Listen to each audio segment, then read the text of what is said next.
All right, so welcome. This is going to be the second installment of multiple brokerage personalities. Today we're going to tackle the traditional IRA. So the last week was on the Roth IRA. And so the traditional IRA, honestly, it's pretty short, pretty simple. Mine is zero, and that's pretty much it. No investments in it, no nothing. Don't want to end there though.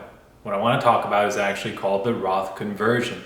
So I'm a high income earner, so technically I cannot contribute directly to the Roth IRA.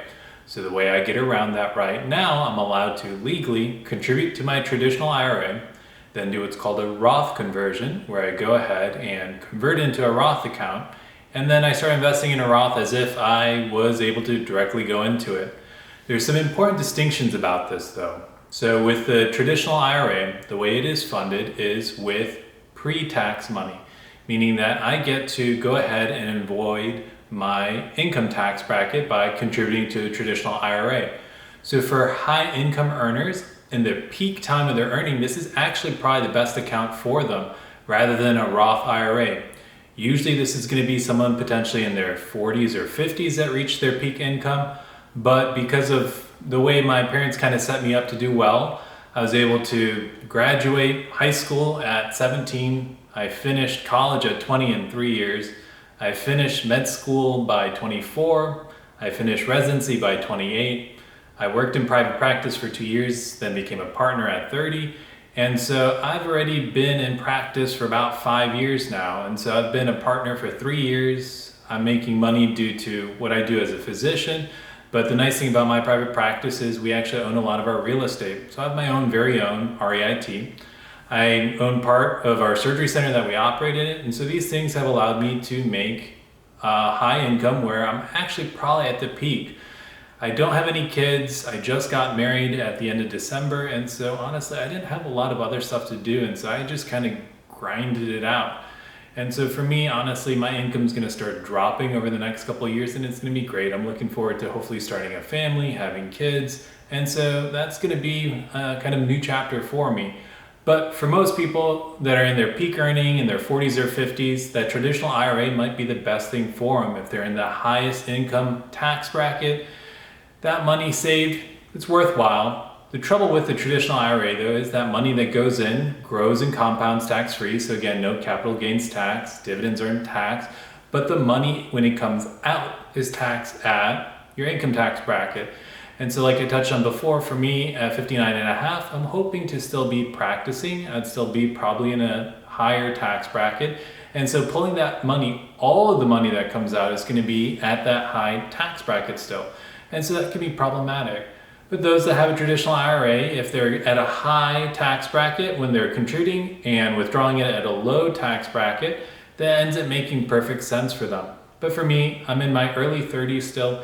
And so for me, a traditional IRA, if I put that money in, it's going to grow and compound for almost 30 years. And so I'd rather it just be in a Roth IRA if I can.